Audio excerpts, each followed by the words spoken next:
Kanono kakolesa, I think life can be good. May I feel energetic. I don't feel like even a mother of 5.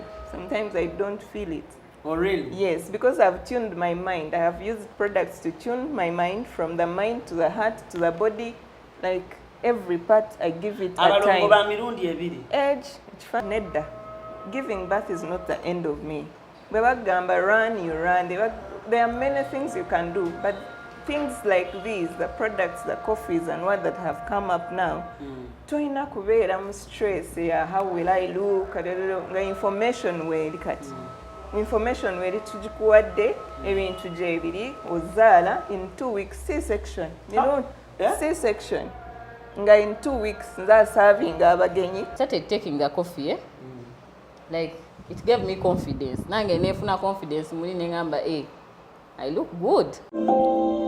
Nagamye nga sinolekera sinema bano babayise ba OHC Organic Health Cafe nkugambye kati be bakabaka mu kujjanjaba endwadde zonna ate nga bakozesa eddagala lyaffe ery'obutonde ekisookera ddala basooka kukebera ne bamanya ddagala kiri obwetaaga ne bw'oba ng'oyagala kusala mugejjo oba ng'olinamu ebizimbe bikusumbwa mu lubuto olinamu stress oba lususu olinamu okulumizibwa mu lubuto munda oba olina kandida nkugee bakujjanjaba basooka kukebera oba olina sukaali oba olina mugaba oba oyagala kusala ku mugejjo amazima gali nti ensonga zonna OHC Organic Health Cafe basangibwa Kiwatule ku Pharmatic Mall. Mazima gali nti ensonga eno bagimanyi era nga bakifa bakula bulunyo kamala. Namba z'essimu kwe ziri bakubireko ogene maaso n'okuyambibwa. Okay, kale mbaniriza nnyo ku mukutu Cruise Exclusive Allen Cruise gemanya nyongero banizako ina gye musinzidde okubanga ate mutulabira. Mwebale nnyo mwebalire ddala. Shona salawo ne ngamba nja gitambuza mu bantu ab'enjawulo nga tuteesa ku miramu egy'enjawulo. Natunudde mu ratings zange nga analytics zindaga nti abakyala bangi oba oli awo abalaba omukutu guno nekindeetera okutondawo shows ez'enjawulo.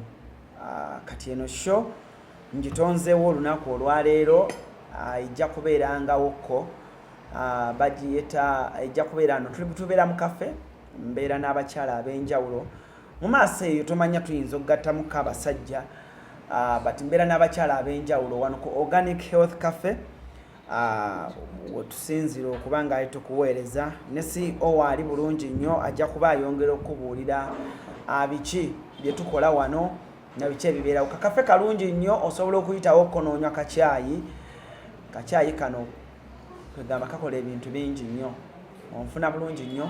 Olunaku lwaleero tugenda kwogera ku omukyala azaddeko oba omukyala omuzadde. Nsanze abakyala bangi mu inbox yange buli omu akubuli experience ya njawulo eri alina omwana omu naye nga bambi bw'omutuukako ogamba oba alina 6 ate n'osanga ow'omukaaga ng'ate alabika bulungi nnyo. So ebintu ng'ebyo biri mu society naye oluusi mwenga abakyala ogenda okwekanganga oba oli awo bambi tomanyi kyakukola oba oli awo tolina gw'oyinza kigambako. So ku kafe wano woyinza twegattako ne bwemba siriiwo era mbeerawo akitegedde kyekyo. So olunaku lwaleero n'emikwano gyange abakyala bensanze wano njagala tutandike ku eno sho tulawo benaakola etya. Mbasanzeewo buli omu agenda kutubuulirako bazadde naye bw'obatunuulira endabika eyaabwe tobawa baana be balina. Oyagala olabika bw'oti, oyagala olabikako nga bo. Muganda wange mwannyinaze tula wansi wuliriza koppa ojja kuyiga. Ate nja kutandika buli omu ajja kubuulira amannya ge ne experience ye mu buzadde. Experience ye mu buzadde tutandikira awo. Abaana abawala batya obufumbo, oli agamba ogenda mu bufumbo okaddiwa, oli agamba bw'ozaala okaddiwa, bati byonna ebyo weetereezezza otya okulaba nga ate olabika ng'omukyala w'omulembe guno omutebi. Nja kutandika n'omukyala ono mweyanjule. Tubaniriza nnyo ku program. Manya gange bampita Kiza Shifra. Ndi wano kubanga nina mukwano gyange lumu twayitako wano ne tunywa ka kofi ne bangamba ka kofi ako kakola kalina ebintu bingi kale bintu bingi bye bukofi bwa njawulo obwokunywa bwa njawulo so leero nga sikikkiriza leero njagala kumanya ddala bituufu. Oluganda lwa Shifra si lulungi nnyo. Luganda is Lugandaling but tujja genda mu maaso. Amanya gange nze Sarah Humuza. Sanyisa okubeera ku programu eno. Tuli wano ne Alan Cruz ka coffee shop cafe ke tubeerako almost every evening. Katuvudde kukola ekyama kye nazuula mu kakofi kano nti nina okuyitako almost at least 3 times in a week. Katuyambyeko nnyo ng'abakyala. Ebirungo bingi ebiri mu kakofi kano ne bye katukoledde ku mubiri gyaffe bye bingi nnyo nnyo. Abakyala abangi bazaala bamala zaala ne muteefaako oluusi nga tomanyi kyakukozesa. I think abangi babulamu ka knowledge ako nti bw'oba omaze okuzaala ng'omukyala osobola kwerabirira otya n'odda ku mulembe. So you're also a mother? Yes, I am a mother. Of how many? 5 kids. Wow, 5 kids naye ng'olaba endabika. Kyekyo. Okay. Tulina okunywa kakofi kano kalimu ebirungo bingi, collagen, mukimanyi bulungi collagen yezimba omubiri, ne gutalebera, ne gutakola ki, ne tusigala ku mulembe. Ne tubeera naffe omusanga ku luguudo n'omwana w'emyaka 28 ogamba wow, emyaka gye girimeko egyo. Naye ng'ate emyaka tugirina. Kale, buuza kuba tulaba tandike. Mbalamusiza nze Florence. I am here lwakuba wano kano kafo kange nakazuulako some time back as a mother. I'm a mother of 5. Nendaba nti nabiwulirako ne ntuukirira dokita wa wano nandaga products z'alina. Kati nze nga maama yali azaala like almost every year. Nali njagala mbeere in shape. Nga neeyagala nnyo, I'm a businesswoman, I am busy. Ku mbeera eyo you might lose yourself.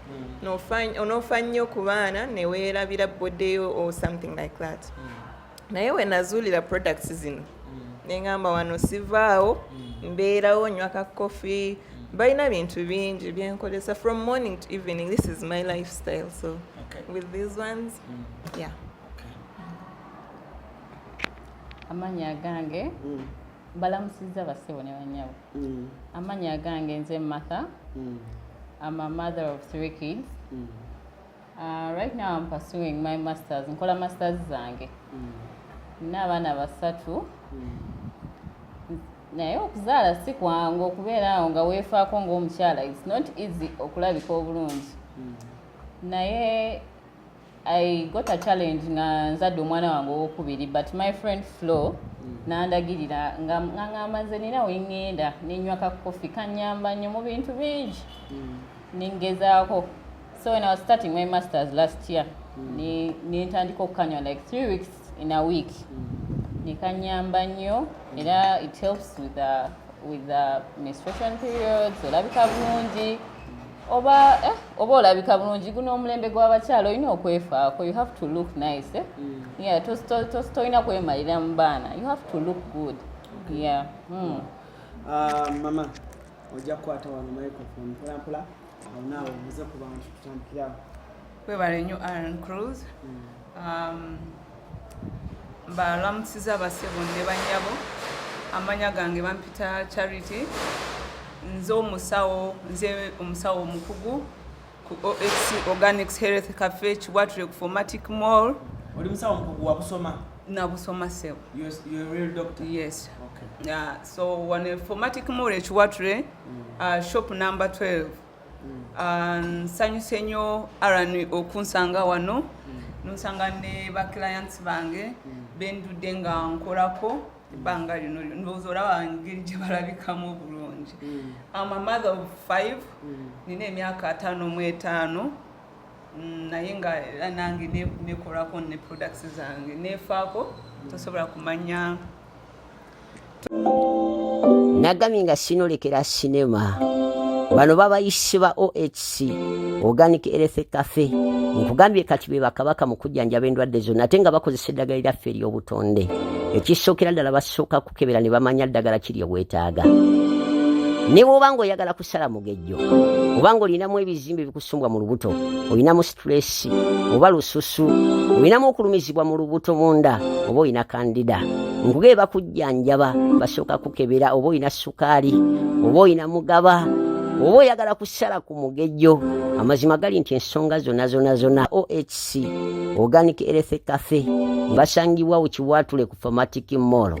Mazima gali nti ensonga eno bagimanyi era nga bakifa bakula bulungi okamala. Namba z'essimu kwe ziri bakubireko ogende maaso n'okuyambibwa. Tosobola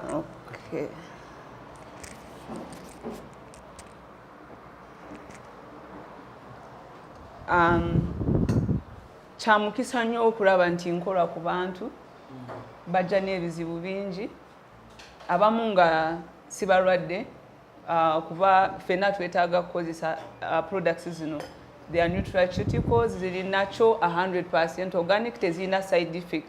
So nziwa abantu nga oli mulwadde oba toli mulwadde oyagala kwefaako ozadde oyiise amabeere gagudde mukyalo olubuto luzimbye omaze okuzaala abaana 2 omusajja akugamba okaddiye nja kufunayo omuwala omuto satuuka wano nemuwa products zange naddawo buto tosobola mulaba nti yazaala so bakomawo ne bampa testimony bana abakyala boolaba tebavaawo wano ako kakofi ke boogerako kalimu collagen kazaako amabeere kituuka ku bedroom issues obimanyi Alan nti abakyala boozaala you enlarge so kakuza buto mu nsonga zire za bedroom tuyina products ez'enjawulo nga omukyala bwazikozesa omusajja tasobola kudeweera atakukiitingeko mubimanyi naye nga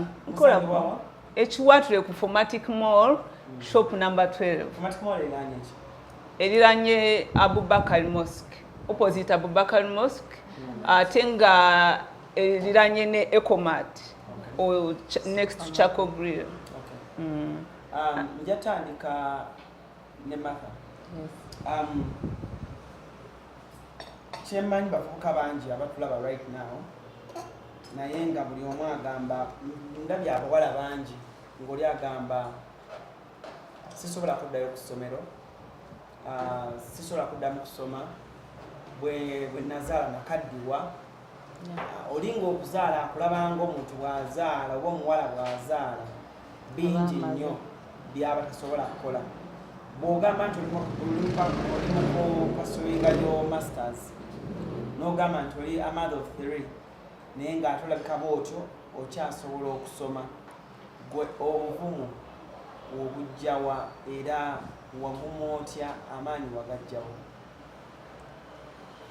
Nze ng'omukyala wa bulijjo kyensinga okumanyamu eno ensi olina okwebererawo in case let me say omusajja wakedde ku makya sorry to say but omusajja n'akeera ku makya naafu you have to stay on ground olina okubeera nga weeyongerayo omusajja waffe ensi tegenda kukoma you have to continue moving ate nze nga nze I love looking nice ndi mukyala mama wange yankuza nga omukyala olina okwefaako you have to look nice toleke omukyala olina okusoma fewaffe olina ovaayo waffe ng'osomye olaze nti ate ogenda okusomera nange at first natya neŋŋamba naye naagenda kusomera nga nze akaddiye ng'abalala bonna bandaba bagamba kino ekikadde kinonye eki but when I started taking the coffee like it gave me confidence nange neefuna confidence muli neŋŋamba I look good ndi mukyala nina okwefaako I can be in public with people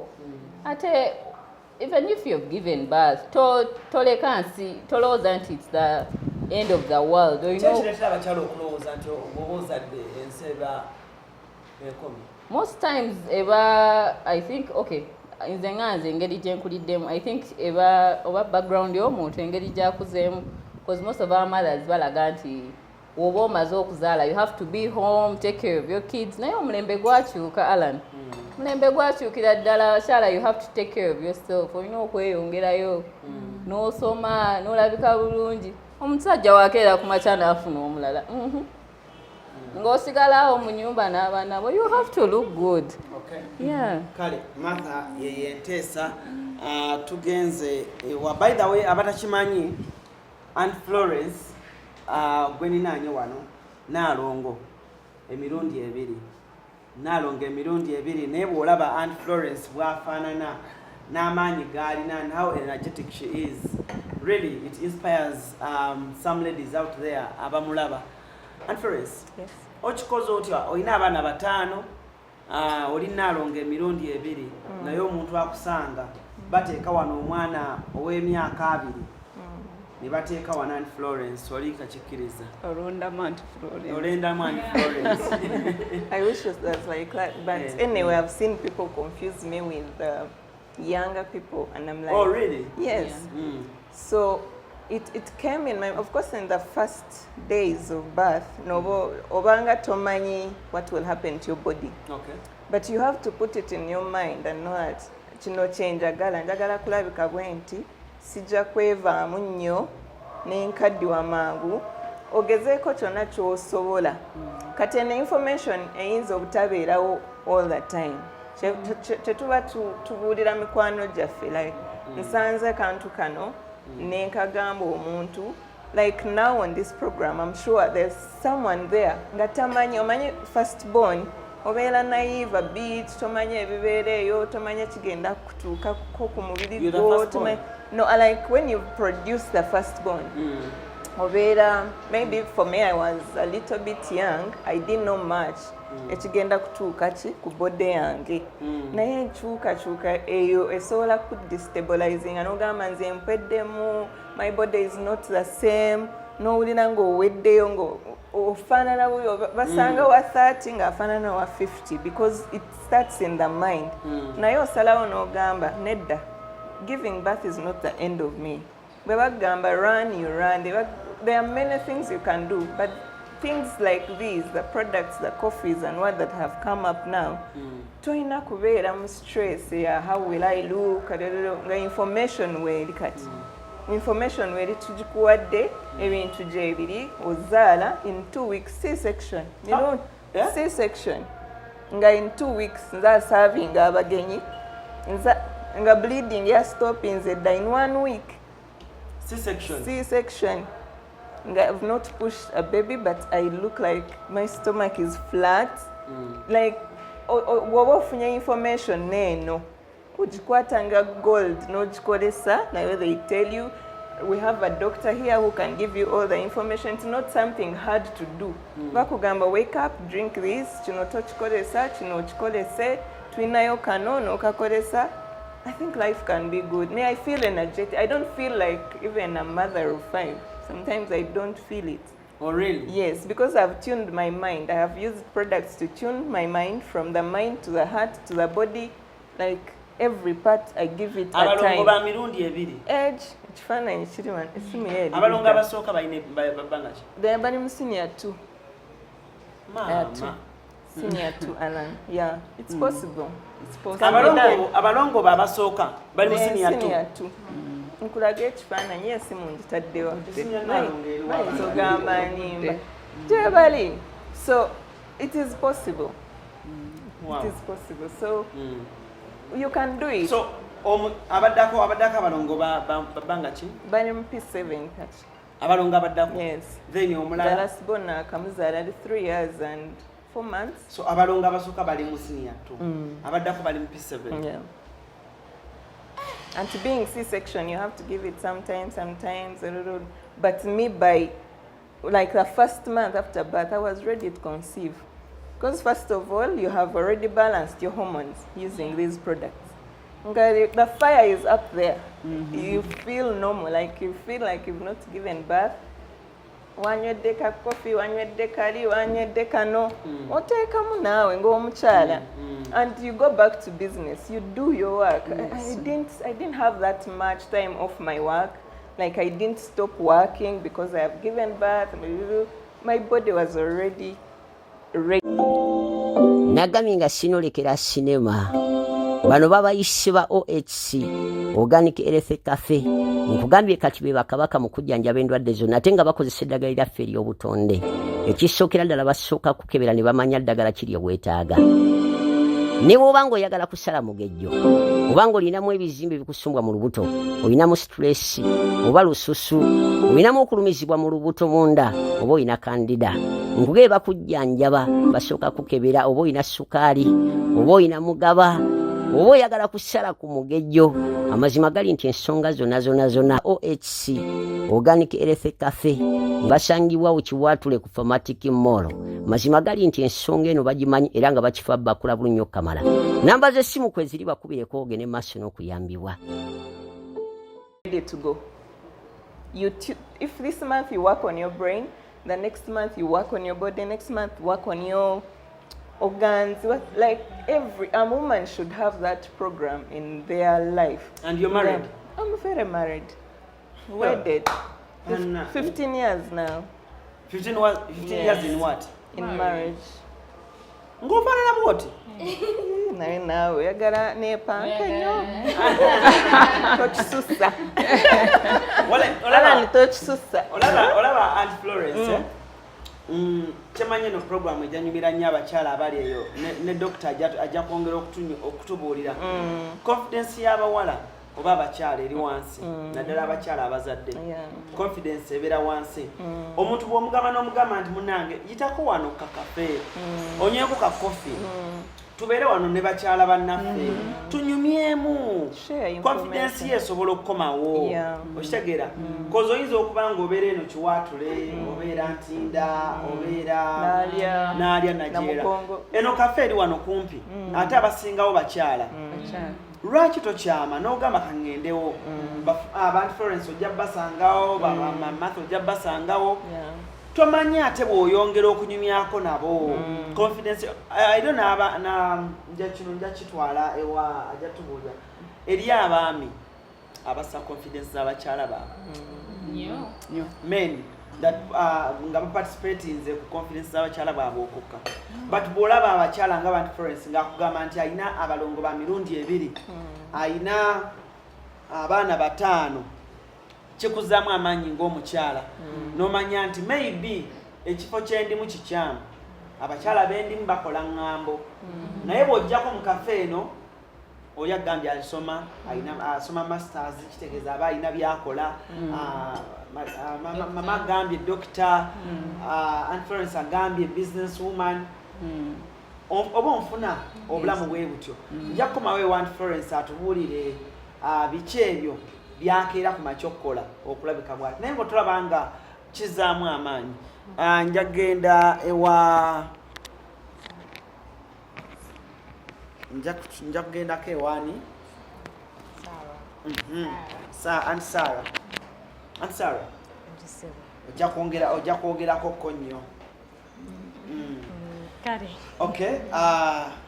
Olabika bulungi ate gwe wankanze bukanze. You a mother of how many? 5. You a mother of 5? Yes. Olimbamu. Ranging from 20 to 8 years. What do you mean? 20. We are soon joining university. Tekisoboka. Kisobokera ddala Alani. Omukyala oyo mmanyi n'abaana bajja wano Kiwatule. And son. You a mother of 5? Ng'ofaanana bw'oti. 20. Omumperedde close omwana bamulaba. Andabe. First born alina emyaka emeka? 2.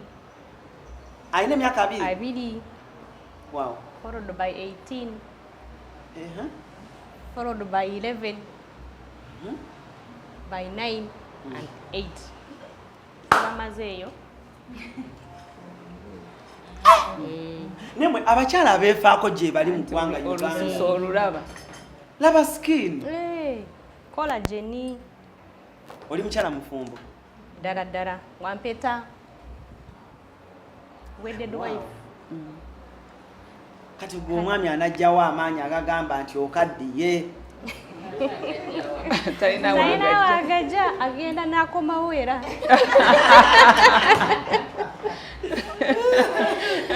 alambulamu n'akomawo agamba omuntu wangakyali Ansara olina abaana 5 first born wo ayina emyaka 2 kumpi bwe mutambula muwala mulenzi muwala bwe mutambula mulabika balowooza sister wo era bagaana tekisoboka tebasobola nakikkiriza by the way ntereza microphone yense ekuwulire bulungi tebasobola nakikkiriza olaba bino mubyogera wano bwogenda na kusomero bagamba ono mama wo sister wo ng'ogenza mukyalira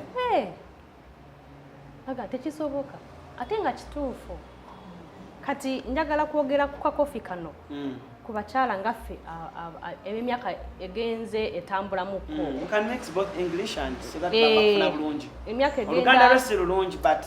emyaka egenzeko kakofi kano bw'ogenda omukyala ng'okula kahomoni katera kucyankalanamuko naye kakofi kano katereeza homoni ekyo kitestifyingako oli awo oli mukyala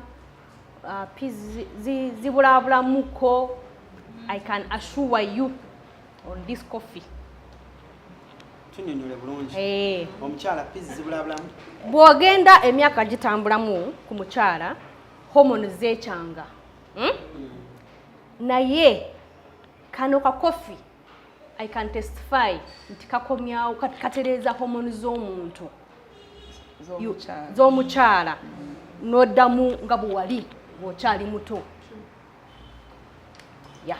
so kyova olaba siva wano kati bw'okanywa mirundi emeka nkanywa tekaliko mirundi sisobola kugamba nti nkanywa kwe kusigala ng'oli bwoti wano waliwo ebintu bingi waliwo kakofi kuliko cosmetic items kuliko ebintu ebisala amasavu kuliko ebintu bingi nnyo oyagala kukoga oyagala kugejja weebiri wano mukyala ali eyo tofa jangu wano weebuuze ku musawo waffe ojja kulaba enkyukakyuka ku bulamu bwo tugenda omulamu katono nnyo nkomewo Nansara kuna njakomo Nansara ku topic ya Rach confidence y'abakyala ennaku zino eri wansi abamu kyekibaleetedde okulaba nga oba oli awo afeedinze naye nga muwala muto kati ye nga bw'akulaba wano ku show agamba Anti Sarah alabika alimba tukomawo tova nagambye nga sinolekera sinema bano babayise ba OHC Organic Health Cafe nkugambye kati be bakabaka mu kujjanjaba endwadde zonna ate nga bakozesa eddagala lyaffe ery'obutonde ekisookera ddala basooka kukebera ne bamanya ddagala kiri obwetaaga ne bw'obanga oyagala kusala mugejjo obanga olinamu ebizimbe bikusumbwa mu lubuto olinamu stress oba lususu olinamu okulumizibwa mu lubuto munda oba olina kandida nkugee bakujjanjaba basooka kukebera oba olina sukaali oba olina mugaba oba oyagala kusala ku mugejjo amazima gali nti ensonga zonna OHC Organic Health Cafe basangibwa Kiwatule ku Pharmatic Mall mazima gali nti ensonga eno bagimanyi era nga bakifa bakula bulunyo kamala namba z'essimu kweziri bakubireko ogene maaso n'okuyambibwa ukyamako wano onye ku kakofi kaffe kakofi kalungi nnyo ate nkugambye omukyala musawo dokita akwadvisinga bulungi nagamba engeri yokkanywamu nosanga wano bakyala banno confidence nedda bannange osanga abawala abato n'emyaka gyange nga batuyana ne confidence eri wansi n'omulaba oli bambinga ebyokukola tabitegeera bulungi Anti Sarah tubaye tukyaliwo wetuwumuliddemu mbadde nkyakubuuza about confidence mu bakyala lwaki abakyala ba confidence zika nosanga omwana omuto kitegeera nosanga omwana omuto naye ng'alinganga omuntu omukulu nosanga Anti Sarah ng'omuntu omugambo olina omwana alina emyaka 2 naye nga tasobola kikkiriza. Kakati Alan olaba ekintu kye bayita confidence kitandikira ku ndabika y'omuntu. Once you're not looking good, wewe kakenyini oba teweyagala kati tosobola kubeera confident. Omukyala yena alina okwerabirira alabike bulungi alyoke exposing that confidence to other people. Bamulabe nga ali confident. Chobeera kyolabika. Oba do you understand me? Nti olina okuba nga weewulira bulungi eri munda nga gwe ng'omuntu. Confidence yeevaayo. Kati gwe bw'oba teweeyagala ng'omuntu gw'olowooza ogenda tambula atya wabwera awo. Ogenda kuba nga weetya gamba banange laba olubuto lwange. Ate saazaala laba banange laba amatama. Laba weight yena ng'oyiise. Naye bw'oba olabika bulungi yes wazaala. Kati abantu amu bambuuza naye gwe emyaka egyo ddala gijo abaana ddala babo nga they are real my kids. Nange mba mpulira ki increasing confidence yange nga mbakanziremu kanyongeremu amaanyi. Ng'osanze omukyala n'agamba nti olina omwana emyaka 2. Kikwongera confidence n'ogamba wow kanyongere kyembadde nkola. Kyova olaba wano sivaawo. Nkubiriza abakyala bonna abali eyo wano muyiteko mufune bye tukozesa naffe mulabikeko nga ofune ka confidence. I want to ask a question. Yes. What lowers most of the women their confidence? Kirowalinga confidence yaabwe. Ze ndowooza ekisooka abakyala abangi bwe bamala kuzaala balowooza bamaze twatuuka nakuma. Naye bampasa nina abaana bange tuli bagagga sente weeri ddala n'olowooza nti tewamala nyabo tewamala. Olina okulabika obulungi. Omusajja yagenda okukwana nga tolabika bwotyo kati bw'oba okyuse ddala gamba naye kiki kino kye naleeta. Olina okumakinga sure nti osigala ku mutindo wadde olina abaana sigala ku mutindo. Yes. Okay. Nja kukomawo Aunt Sarah. Akadde kano katugende ku Aunt Shifra. Aunt Shifra ye yaŋŋambye nga show yakatandika n'aŋŋamba mbu ye yafuna embwazi 2. Ayina petty dogs. Lwaki wafuna mbwa? Embwa naturally njagala nnyo embwa. I love dogs. But si point nze njagala kwogera ku ka coffee place kano. Si nti no Gutolina mwana? Sina kuzaala. Naye nalina ebizibu byange ebyabakyala ebirala like simanyi kwogera irregular periods. Kakati, I have a friend of mine. She's a mutual friend. Yeyandeta wano. Naye nze nga ye ayitawo wano bulijjo.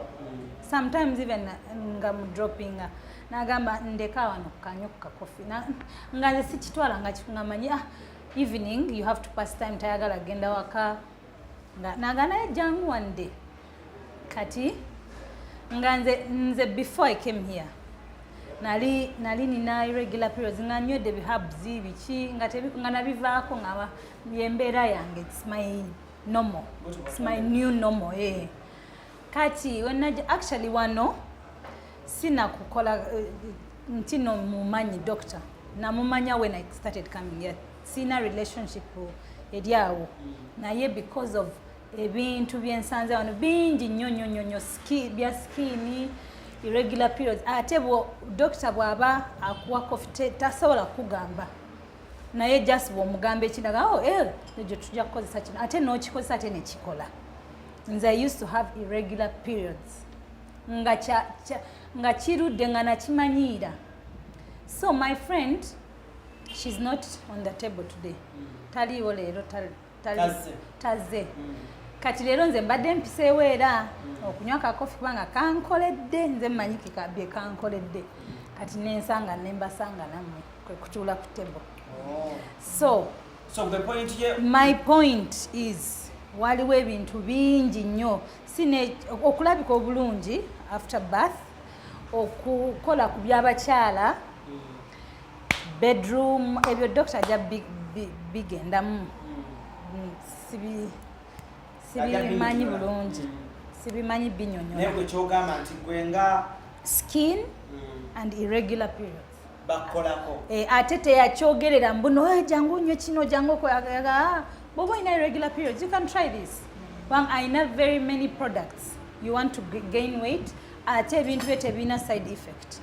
Ate you see the results.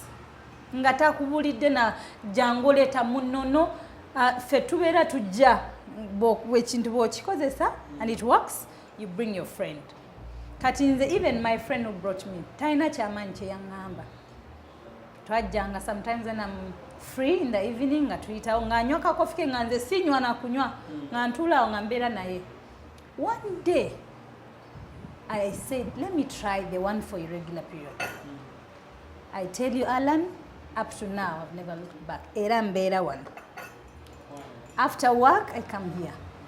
We chill after jam, nonywa ka coffee ko. You can see, as you have seen, it's a very nice classy place. Anybody can come and chill here. They welcome everybody. The doctor welcomes you the way you are. N'omugambe ekizibu kyo nakuwa ekikusaana ekikujamu. Nze nali mpakana ngambinywa ngamba kamalegga naye nga it worked miracles n'enswala n'okuswala. So far results ziri positive.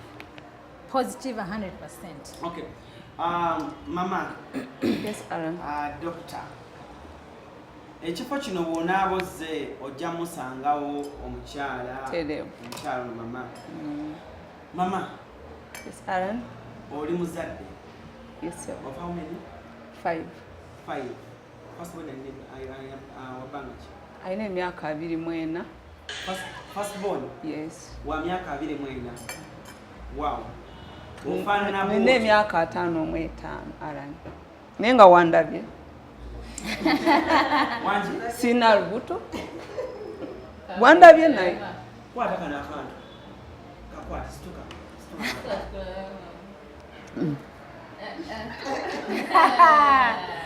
Ondabye 5. Kula. Oli muwala wo? Muwala wange.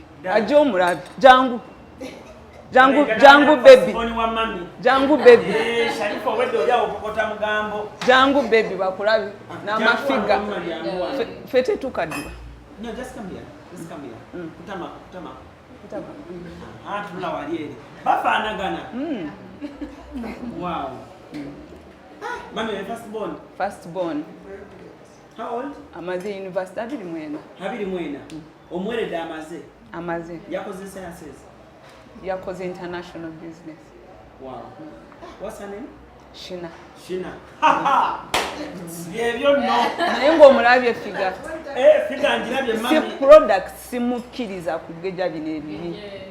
Olina okugejja bulungi. Waliwo ebyogejja bino byammwe abawestana. Nedda ssebo. Amata n'obeere n'okooti. Kati n'amata ganjawulo agali wano.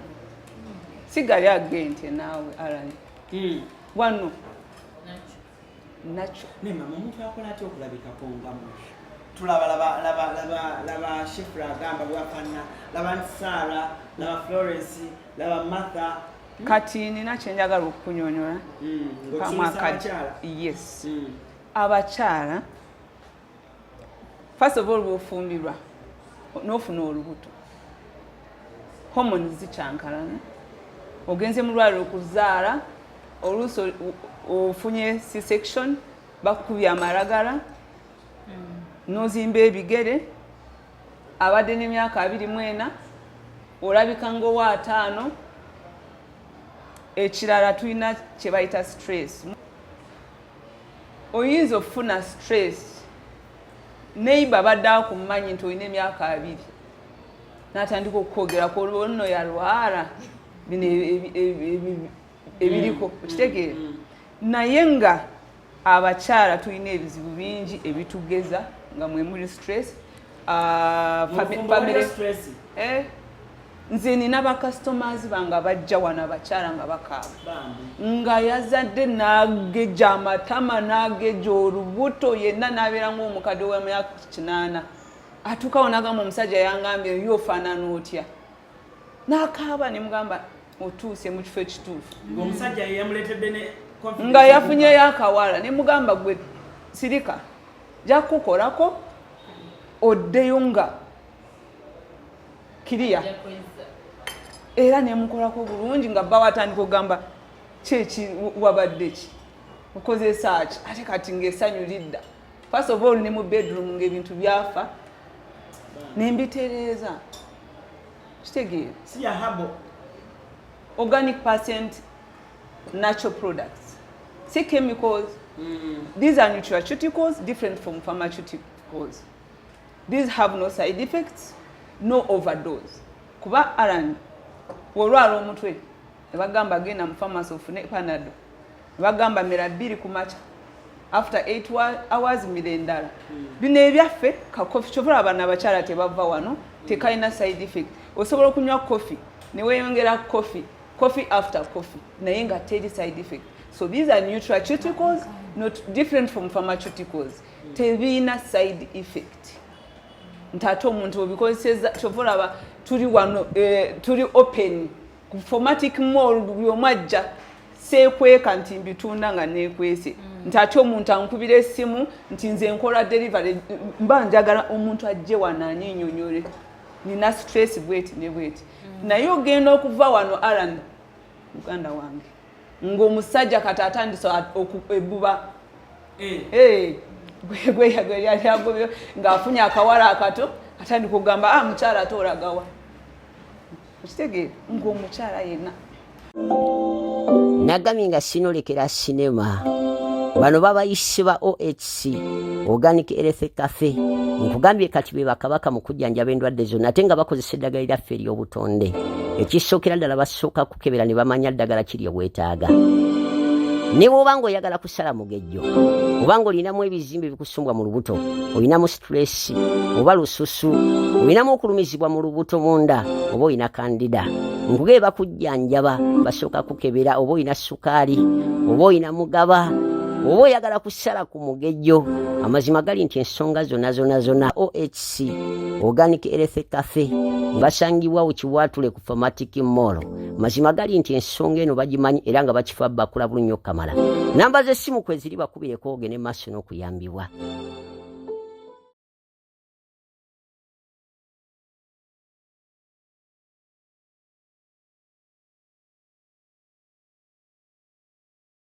so ate buli kimu n'ekitere wano wenkubuuliza mama yes omukyala ali eyo mu maka olunaku olwaleero akulaba naye agamba kirabika mama alimba twagala okumanya omuntu asobola ozaala abaana 5 n'alabikanga nga mulimu n'abalongo n'alabikanga nti Florence wamma oba nti Florence abadde atulimba abadde talimba yajja ng'amulaba oyo omuwala gw'olaba first born we teyali mwangu actually yasooka abalongo n'alyoka ayiika ate yali mwana muto era yayingira wano n'alonga nti bamanyi okunywa obuugi nga bamaze okuzaala nti yazadde balonga yonsa wano kitegeera n'anywa obuugi yatuuka wano nga yenna ageze nga ate bbaawe muto nga kabamu awo nagamba kati tukoze tutya mugamba kakkana kati namuwa ekyama wano nina anti-aging products nga ate ziri nakyo nina products ezisala olubuto nina products ezijjamu water retention gy'ofuna ng'omaze okuzaala n'otuula waka olubuto n'ozimba ebigere omaze okuzaala oli muto yonna n'ozimba kitegeeza zonna weeziri wano so anti-aging products zireetera omukyalo okudda buto nina products ezikola hormonal imbalance okozeseza family planning n'ekyankalanya hormones system yonna n'ekyankalana ate nga ne mu kisenge ebintu byakyakana so wembalansinga hormones zo odda buto biri eby'omusajja kugamba ate kati munawe wabadde ki mu bedroom nedda ng'odda buto buli kimu kitereera Ontegera Alan kye. Omubiri mulungi. Omubiri mulungi. Yes. Having okugejja. Kirungi eri omukyala. Omukyala ayinza okuzaala Alan. N'akugga akabina ne kagenda. Hips ne zigwako. N'omusanga mukubo n'ogamba kiki kino. Tugamba oyo nno yaleka yalinye mu kaveera. Okugejja okuli wano si bino nti ngejja. Faawo twagusaze dda. Omugambo nti embwa yamuluma nti bwe bagamba. Naye kirungi okugejja ebirungi. Si bibi. Nze sikuwa products zange ate geja amatama geja emikono nedda. Geja bulungi just the way you see me. Geja bulungi the way nina testimonies ba customers bansindikira ebifaananyi before and after. Ngaba possesses products zange. Oyina okugeja omusajja atayagala magumba mu buliri. Ayagala bugumu. Bugumu awo kitegedde. Amagumba nze nsobola kitegeera. Kitegeera. Wow. Kati oli mu kirasi. Tuli wano cafe ya mami. Cafe bagita OHC Organic Health Cafe chiwacho. OHC Alan. Wow. OHC. Wano wetuli olunaku olwaleero. Njagala tube nga tumaliza programu yaffe olunaku olwaleero. Njagala Florence ng'otuwa ekigambo ekisembayo eri abakyala abeemalamu amaanyi nga bo balowooza bw'aba azadde oba oli awo. Tewali kiddako nga Nsala bwe yagambye nti bankuba embaga buli kimu kyaggwa bambi omukyala n'atuuka ekiseera n'agejjira mu nju omwami n'atuuka ekiseera nga adda ku makya kuba aba atya okudda omuzito owerere. Wamma njagala owe abakyala banno ebigambo ebisomera batabi bayinza okwekuuma bafaanana nga ggwe Naalongo mirundi ebiri naye bw'ofaanana mashallah. Mashallah. What I can say, omukyala yenna nga ali eyo, don't lose hope on yourself. Ne bw'oba kati eno information yiyo, you can start where you are. Twakuwadde eno information, ebintu biriwo wano bisobola kutereeza buli kimu oba kisenge oba body oba mind. Kuba ne mind yennyini eyiza okukyamya n'okola ekitaliimu n'ofaanana ekitaliiyo. Twakuwadde information, it's all you need. Ebintu weebiri wano tuli testimonies. Woba otwagala otusanga wano, we are not hiding, we are in open, we have used them. I have told you I've been happily married 14 years. Nga nzaala n'enzaala nga mpulira nga tekiina is not a burden to me. Nti kati nfunye C-section nti olubuto nalisiba ntya nti ebyo sibimanyi. Mbugatta odisiba eva mu mugongo ekwata ku bigere nze ebyo sibimanyi. Basiba gatta yazadde olubuto luli eno osiiba mugatta ekusibye yonna weesiba tobimanyi bigatta biringa belt byonna bigumu weebitu biri straight waist trainer n'ojambala kuva ku makya ekiro ne mu buliri ojambadde ate ng'osobola just simple things. Take the things that have gotten out of your body no be replacing mu bukerenda mu bukofinga buno n'okolesa nga bu detox buki obuntu weebuli wano bajja kukanika gwe jangu. Wow. Information. Zibanja anti flow ya nyumidde ngeri. Ne Aunt Sarah. Thank you. Aunt Martha. Yes. Gwe nkwagadde nnyo nti oli mukyali yaddayo n'asoma. Okola ne masters. Are you in any way part by your husband? My husband. Akushinzeemuko. Yeah. I tell what my friends tell me. I was saying, Pangamba, gwe ng'omusajja wayagala nnyo tambula naawe. The secret is one. Olina kwefaako ng'omukyalo. Omusajja tagala tambula naawe. Nga wenna oba ofaanana otya. Take care of yourself. Gw'osirike. Yeah. My man works with me. Wow. I'm sure he's about to come for me. Are you sure? Sitambulanga omusajja owange tugenda ku party. Wow. He's so confident about me. Tuyinza obeeramu n'ebizibu naye ayinza okuŋŋamba eno tulinayo party ku Saturday. Ebizibu tubirekeeka. N'atambula naawe era ne watuuka mu bantu waliwo wogenda ku party n'ogamba mukyala gundi ng'atudde eri nze mutuula wano. takirina mbuzibu n'okwanjula mu mikwano gye naye nga tutambula n'emikwano gye nga their wives are not around. Wow. Nze nna mukwano gwange ayina bakyala be naye omugambako nti tambulako ne mukyala wo Alani kankuba banene bayinza okuba banene bafaanana batya era mami neetaaga okuwaayo mukwano gwange omu muleete mpozi okubagamba kubasomera ku namba ne bamanya so kubasomere ku namba kati yes mwena abali eyo nga weetaaza okwekolako nga oyagala kutambulako ne bbaawo tomuswaza obadde mu bufumbo emyaka 2 afuluma n'agamba kankomewo n'osigala waka waliwo bano alinze ez'akameza n'obeera waka Monday to Monday ya nga tasobola kutambula nawulidde emmere ogeze ebitaliimu jangu wano nkukoleko bawasobola okutambula naawe sangibwa wano Kiwatu Reformatic Mall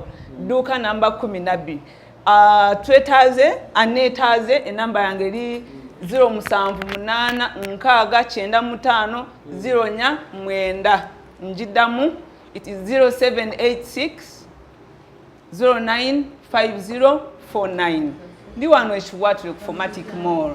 Okay. Nja kumaliriza ne Martha ku Martha aina gondi ya contraceptives jagala okwogera katono jjajjo konako maaso awo. Ansara ebigambo byo ebisembayo ku bakyala banango olabise bulungi. Nze mbadde nakatuuka akola bwati. Nze mbadde manyi oba Mashallah. Era mulengeredde eri nze mbadde manyi oba Sara alinga 19. I know. 20. Ne weekuumye bambi. You got 15 years? Exactly. Married? I'm 20. 20 years? 21 ndowooza. Naye nedda mami abakyala abawesitaana bamanyi ofumba bambi. Naye gwe Alani ofumba weefaako wabalabye abawesitaana we bayiika bayiika abo olimba n'osanga ow'emyaka 3 alinga 8 tobawaana nnyo ekyama kiri wano products zirinakyo ozaala omwana asooka owokubiri n'oyiika nti ebibiri byabwe bimanyi ate omusajja abasajja basobola okujja namukwano gwange naye musajja naye alina akabuto abasajja mbakolako nnyo wano ng'olina olubuto lunene olina prostate problems prostate enlargement n'abasajja bakolako amanyi g'ekisajja nakuba akakalu ku makya ku maani akabuto bamanyi okugejja buno obubuto bwa wansi okimanyi Alani ate w'ogejja olubuto nga n'ebiyo ebintu byo bibula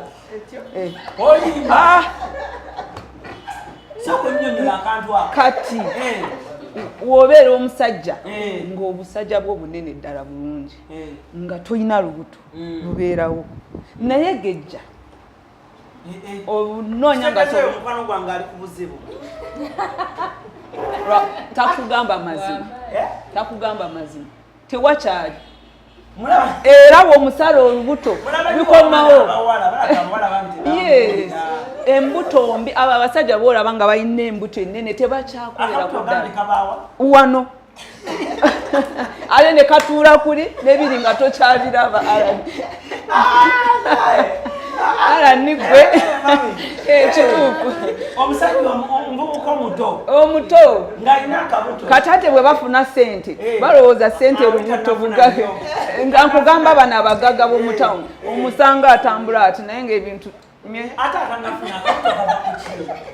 atanafuna ssente anti balya nnyo ebimeremere capati kikomando biki naye n'omusanga bambe talina ssente naye nga naye yageja olubuto kati ate okubula byonna nakyo kibi nkitegeera Alani n'obula ssente n'obula amaanyi oba towedde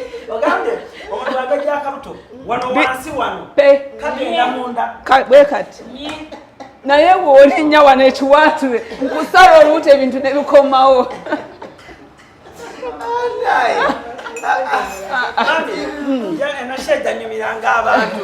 ate kati Alani olaba Alani banaku ekyo banywa omwenge akunywera bya kati emisuwa ne giyingiramu amasavu agateetaagisa kati n'ebintu byabwe biramu n'emisuwa ne gizibikira nga newe omukoonako bwati ne mukyala wamukwatako bwati akugamba nze nzize ne stress nze ndekane na stress kumbe ebintu pe nze wano nkukolako ng'oli musajja maanyi g'ekisajja prostate enlargement nsalo ala nibo olaba omusajja ng'alina olubuto nga mukwano oguko tuula naye mugambe naye muganda wange kiri kitya ng'olubuto lwe lulye naate abalina okutuula ebintu olubuto lwe lutuulayo ajja kugamba amazima ala ne bandeetere ala nimanyi obayina ala notambula n'abagaga ab'embuto ennene baleeta ekiwaatule abakyala maliriza ng'obagamba okulabika obulungi bambi abakyala mwena abali eyo owayagadde kukulabika obulungi jangu wano ku kiwatule Formatic Mall edduuka namba 12 ojja kulabika obulungi nga buli omu akubuuza okolesa ki ate tokweka ojje omulage ekyama gye kiri ebintu bino tebirimu chemical yonna they are natural organic products. Amina. So checho, thank you so much Aunt Sarah. Shifra sembera wano kuteka ku microphone kano otuweye bigambo bye bisemba shifu wafe. Kakati nze mbadde ngamba bavubuka bannange abali eyo ng'olina problem ya acne, skin ekutawaanya, irregular periods nga bwe nali gwe jangu jangu wano ku Formatic Mall shop number 12 yogera ekizibu kyo ekikutawaanya. Nagambye nga sinolekera sinema bano babayise ba OHC Organic Health Cafe nkugambye kati be bakabaka mu kujjanjaba endwadde zonna ate nga bakozesa eddagala lyaffe ery'obutonde ekisookera ddala basooka kukebera ne bamanya ddagala kiri obwetaaga ne bw'oba ng'oyagala kusala mugejjo oba ng'olinamu ebizimbe bikusumbwa mu lubuto olinamu stress oba lususu olinamu okulumizibwa mu lubuto munda oba olina kandida nkugebe bakujjanjaba basooka kukebera oba olina sukaali oba olina mugaba oba oyagala kusala ku mugejjo amazima gali nti ensonga zonna OHC Organic Health Cafe basangibwa ukiwatule ku Formatic Mall mazima gali nti ensonga eno bagimanyi era nga bakifa bakula bulunyo kamala namba z'essimu kweziri bakubire kooge ne maaso n'okuyambibwa ebiralo birekere doctor kyekyo kyokka kyensobola okugamba. Okay. Njamaliriza ne Martha alina issue on abakyala bakozesa contraceptives? Yeah, okay. Kateke wano microphone ku Martha. Ene maaso. Ate ekirala kye mbadde njagala okwogerako bakyala bannange ddala abawala abato nga wakozesako family planning.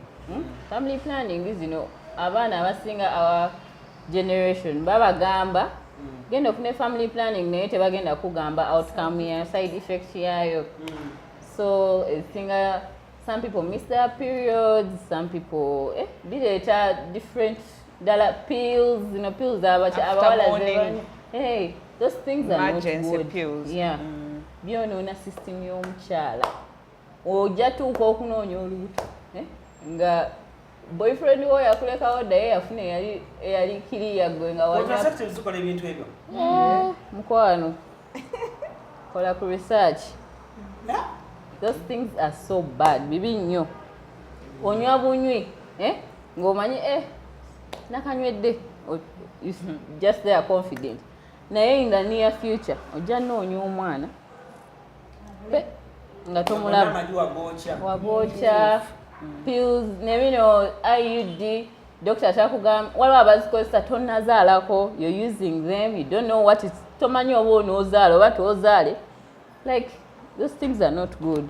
Woba omanyi wabikozesaako nga birina problem ebakuleetako kam kiwatule oyogere ne doctor omugambe ekizibu kyo explain to her very well omugambe nakozesa kino ne kino ajja kuwa ekiddako then naabo nga walwalako nga fibroids oba onoonyeza olubuto olugaanyi jangu oyogere ne dokita oyogere ne dokita bulungi omugambe ekizibu kyo. I have a testimony of one of my friends aboogedde ne doctor. They have their kid okuba tetusobola byogera wano tusobola balaga but I wish I could nandibalaza oyo mukwano gwange.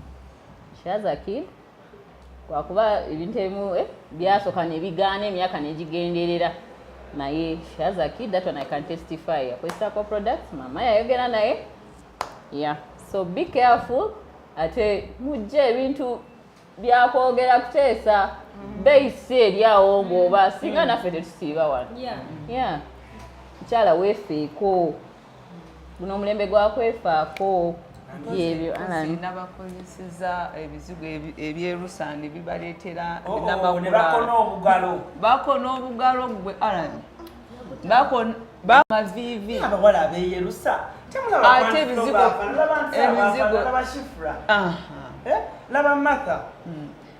kati nga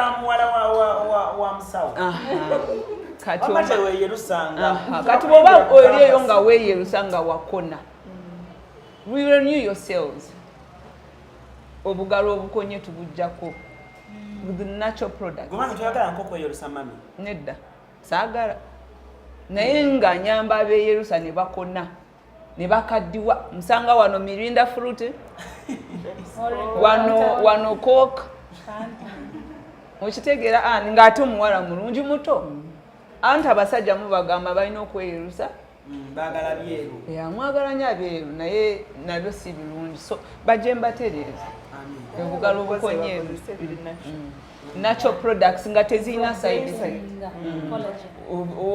obrightening ng'ova munda nze ara nina products zosobola okukozesa ate nga mpeki nga ziri natural ocorrectinga obugalo obukonye n'amakula nezibijjako butereevu noddayo mukalayo ate nodda buto weebali nnyo webayire ddala kale saagala sokkako awo olunaku olwaleero bakyala bafumbo nino baleka baddeyo ewaka ate babeeko n'ebirala byakwasaganya yensonga lwaki obalaba nga bafaanagana bwe bati amaka gaabwe kintu kikulu nnyo era byemu ku bye basoosa oba muwala ng'oli eyo otalaatala weebuuza banno lwaki bafaanana bwe bati amaka gaabwe kintu kikulu nnyo okwefaako kintu kikulu nnyo neobawuliriza era ne bujjaano n'obuuza musawo bw'onajja wano ajja kugamba nti abakyala abo beefaako kitegedde enamba ye yeri wansi awo eya musawo gy'osobola okuba nga ate okubako ne bakulagirira wano n'ojja bulungi nnyo n'obanga ogina abantu bange abali e Bulaayi obakoze otya? Nkola delivery. Okola delivery? In 1 week, 2 weeks at most, 2 weeks. Okay. Nkola delivery Dubai, nkola delivery Saudi Arabia, Qatar, America, eyo yonna. Okay. Nkola delivery. Kale ogambe namba ki? Enamba yange eri 0786 09 5049. 078 nkaaga 95 049 awookawo okuba nga nkulagirira n'otusanga wano ekiwatule ku Formatic Mall shop number 12. Amina. Kale, thank you so much mama. Mweba nyuma wa idara. Thank you so much Aunt Sarah for coming. Shifra, Aunt Florence, Martha. Mwena mweba nyuma wa idara. Ara nsikongedde mu kakofi k'abasajja. Kano kakyalimu. Banywe kamaleemu. Togeja lubuto. Sisobola. Gavumenti ne bagiwamba. Neyanza nnyo mwena bannanga abalabye abaddeko kuva shudi yatandikidde paka okutuuka kati nga tumaliriza. Nagamye nga sinolekera sinema. Bano babayise ba OHC Organic Health Cafe nkugambye kati be bakabaka mu kujjanjaba endwadde zonna ate nga bakozesa eddagala lyaffe ery'obutonde ekisookera ddala basooka kukebera ne bamanya ddagala kiri obwetaaga ne bw'oba ng'oyagala kusala mugejjo oba ng'olinamu ebizimbe bikusumbwa mu lubuto olinamu stress oba lususu olinamu okulumizibwa mu lubuto munda oba olina kandida nkugebe bakujjanjaba basooka kukebera oba olina sukaali oba olina mugaba oba oyagala kusala ku mugejjo amazima gali nti ensonga zonna OHC Organic Health Cafe basangibwa Kiwatule ku Pharmatic Mall. Mazima gali nti ensonga eno bagimanyi era nga bakifa bakula bulunyo kamala. Namba z'essimu kwe ziri bakubireko ogene maaso n'okuyambibwa.